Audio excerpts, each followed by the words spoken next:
ఆ మధ్య ఒక సంవత్సరంన్నర క్రితం అమెజాన్ అడవిలో 2000 సంవత్సరాల క్రితం ఓ ప్రఖ్యాతిగాంచిన మహా గొప్ప వృక్షం ఉంది.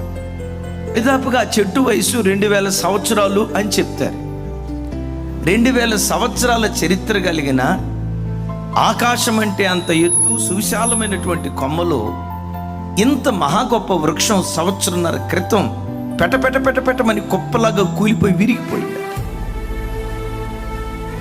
అరే, ఈ 2000 సంవత్సరాల క్రితపు సుచరిత్ర కలిగిన ఈ మహా గొప్ప వృక్షాన్ని పడగొట్టిందేది?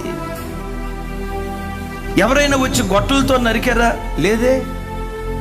రంపంతో కోసారా? కాదే.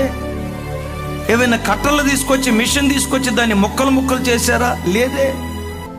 గొడ్డలి వేటు పడకుండా, రంపపు కోత పడకుండా ఈ మహా గొప్ప వృక్షం ఎట్లా కూలిపోయిందని అక్కడ పరిశోధన చేస్తే గుండెలు బ్రద్దలు చేసే సంగతి ఏంటో తెలుసా?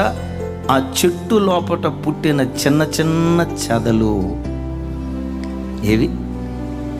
చెప్పాలి అయ్యా, ఏవి? ఆ చెట్టు లోపట పుట్టిన చిన్న చిన్న చెదలు ఆ మహావృక్షాన్ని లోపట తొలుచుకుంటా 2000 సంవత్సరాల సుచరిత్ర కలిగిన చెట్టును కుప్పలాగా కూల్చాయి. దైవజనమా,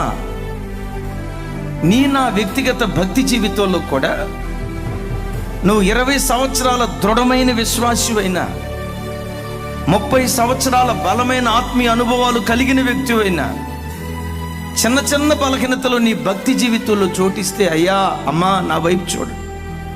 చిన్న బలహీనతలకు నువ్వు చోటిస్తే ఆ చిన్న బలహీనతలే 30 సంవత్సరాల అద్భుతమైన విశ్వాస ట్రాక్ రికార్డు కలిగిన నిన్ను ఆ చిన్న బలహీనతలే కుప్పలాగా కూలుస్తాయి అన్న సంగతి నువ్వు గ్రహించు.